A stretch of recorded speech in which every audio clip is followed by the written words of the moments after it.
How to deactivate your TikTok account.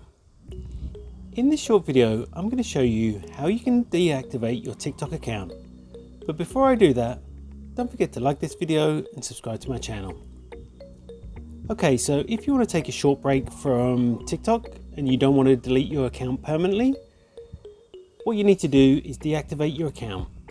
So first, open up the TikTok app on your mobile device. Then head over to your profile by tapping on the profile icon in the bottom right hand corner of the screen. Next, tap on the menu button in the top right hand corner of the screen. Then tap on Settings and Privacy. Tap on the first option, Account. Next, tap on Deactivate or Delete Account.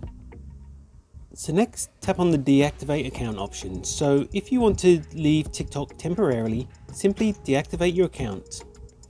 No one can see your account, including all content that is stored in it. Reactivate your account and recover all content anytime. So tap on that option, and then next tap on the big red button at the bottom that says Deactivate. If you want to reactivate your account, simply log back into your account again and tap on Reactivate. And that's all it takes to deactivate your TikTok account.